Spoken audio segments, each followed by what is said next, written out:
Hi guys, நீங்கள் என்ன பார்க்க போகிறோம் அப்படின்னா டுடே ஆஃப்டர்நூன் லஞ்ச் தான் பார்க்க போகிறோம். இன்றைக்கி என்ன சாப்பாடு அப்படின்றது தான் பார்க்க போகிறோம். வாங்க வீடியோக்குள்ளே போகலாம். இன்றைக்கி என்ன சாப்பாடுன்றது பார்க்க எப்போயும் போல் வெள்ளை சாதம் தான் வடித்து எடுத்து வச்சு ஒயிட் ரைஸு ஒரு இதில் பானையில் பெரிய பானையில் தான் நம்ம வீட்டில் வடிப்போம். வடித்து எடுத்து வச்சு இன்றைக்கி என்னென்னா புளிச்சாறு, கழனி புளிச்சாறு தான் வச்சுருந்தோம். அது கழனி புளிச்சாறு கலந்து வச்சாச்சு.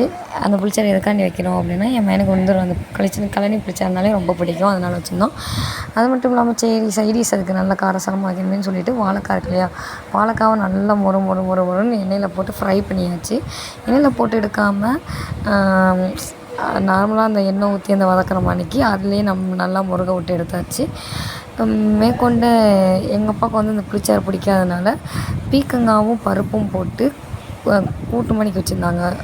பருப்பு மஞ்சள் சீரகம் அரைச்சி ஊற்றி கூட்டு மணிக்கு வச்சுருந்தாங்க. அது வெள்ளை சோறு அந்த கூட்டை போட்டு சாப்பிட்டுக்கலான்னு சொல்லிட்டு எங்கள் அப்பா நெய்யும் அதை ஊற்றி சாப்பிட்டுக்கிட்டாரு.